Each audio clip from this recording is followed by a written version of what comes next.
রাজ্যে ভূমি দপ্তরের কর্মী নিয়োগের একটি নতুন বিজ্ঞপ্তি প্রকাশিত হয়েছে। এখানে কারা আবেদন করতে পারবেন, কি কি শিক্ষাগত যোগ্যতা চাওয়া হয়েছে এবং বয়সসীমা কী রয়েছে, মাসিক বেতন কত দেওয়া হবে, সমস্ত বিস্তারিত এই ভিডিওয়ে আলোচনা করব। বন্ধুরা, আমি সুব্রত আর আপনারা দেখছেন সুব্রত এক্সপ্লেন ইউটিউব চ্যানেল। দেখো, এখানে নোটিশের শুরুতে বলা হয়েছে অ্যাপ্লিকেশন আর ইনভাইট টু অনলাইন মোড, অর্থাৎ এখানে কিন্তু অনলাইনে আবেদন করতে পারবে। এরপর এখানে দেখতে পাচ্ছ to the post of data entry operator. এখানে শিক্ষাগত যোগ্যতা কী চাওয়া হয়েছে সমস্ত বিস্তারিত এই ভিডিওয়ে আলোচনা করব। এরপর এখানে কোয়ালিফিকেশন অর্থাৎ শিক্ষাগত যোগ্যতা কী চাওয়া হয়েছে দেখতে পাচ্ছ। এখানে প্রথমে বলা হয়েছে গ্র্যাজুয়েশন, এর সাথে computer application, MS word and internet এসব কিন্তু জানতে হবে, অর্থাৎ MS অফিস এবং ইন্টারনেট জানতে হবে। এরপর এখানে দেখো এজ লিমিট কিন্তু দেওয়া হয়েছে 1/9/2024 অনুসারে 21 থেকে 45 বছরের মধ্যে তোমরা যারা রয়েছো তারা কিন্তু এখানে আবেদন করতে পারবে। এখানে কিন্তু তারিখটি দেওয়া হয়েছে 1/9/2024 অনুযায়ী 21 থেকে 45 বছরের মধ্যে তোমরা যারা রয়েছো তারা কিন্তু এখানে আবেদন করতে পারবে।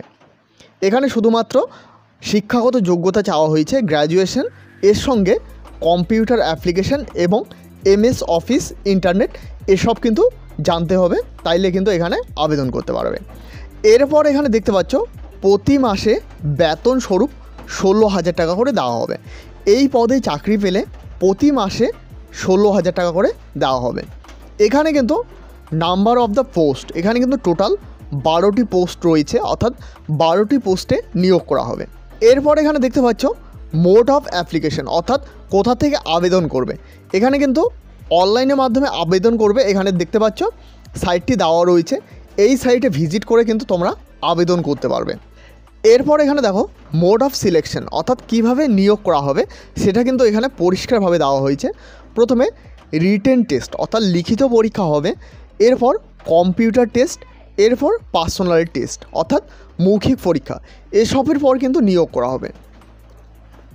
এরপর এখানে দেখো ডেট অফ রিসিভিং অ্যাপ্লিকেশন, অর্থাৎ আবেদন গ্রহণের তারিখ এখানে কিন্তু দেওয়া হয়েছে 19শে সেপ্টেম্বর 2024 থেকে শুরু হয়েছে এবং 22শে অক্টোবর 2024 পর্যন্ত এখানে কিন্তু আবেদন করতে পারবে।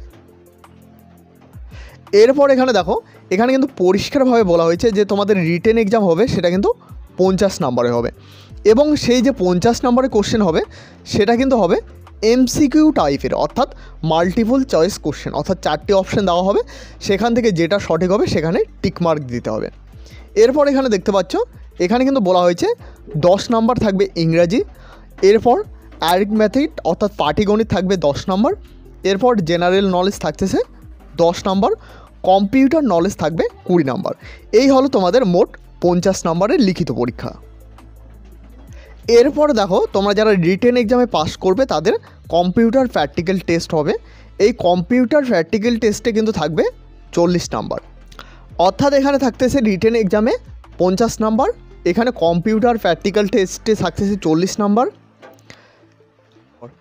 এরপর দেখো পার্সোনালিটি টেস্ট, এখানে কিন্তু থাকতেছে 10 নাম্বার। এই হলো টোটাল 100 নম্বরের পরীক্ষা। এরপর দেখো অ্যাপ্লিকেশান অর্থাৎ দরখাস্তর বিষয়টি কিন্তু এখানে পরিষ্কারভাবে জানানো হয়েছে। Application shall apply only in online mode, অর্থাৎ এই ওয়েবসাইটে গিয়ে কিন্তু অনলাইনে আবেদন করতে পারবে। সেটা হলো 19শে সেপ্টেম্বর থেকে 22শে অক্টোবর পর্যন্ত। এরপর দেখো তোমরা যে অ্যাডমিট কার্ডটি পাবে সেটা কিন্তু অনলাইনের মাধ্যমে ডাউনলোড করতে পারবে, সেটা কিন্তু এখানে বলা হয়েছে। এই নোটিশটি পাবলিশ করা হয়েছে উত্তর দিনাজপুর রায়গঞ্জ থেকে।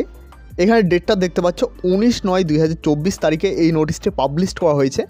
বিস্তারিত জানতে ভিডিওর ডিসক্রিপশানে অবশ্যই সকলে চেক আউট করে নেবে। তো এই ছিল আজকের গুরুত্বপূর্ণ ভিডিওটি ভালো লাগলে অবশ্যই একটি লাইক করবে। এই চ্যানেলে প্রথমবার হয়ে থাকলে অবশ্যই চ্যানেলটিকে সাবস্ক্রাইব করে সাথে বেল আইকন প্রেস করতে ভুলবে না এবং এখনও পর্যন্ত আমাদের হোয়াটসঅ্যাপ গ্রুপ এবং টেলিগ্রাম চ্যানেলে জয়েন না হয়ে থাকলে অবশ্যই জয়েন হয়ে নেবে, কারণ সেখানে কিন্তু সমস্ত আপডেট সবার প্রথমে দেওয়া হয়ে থাকে। ধন্যবাদ।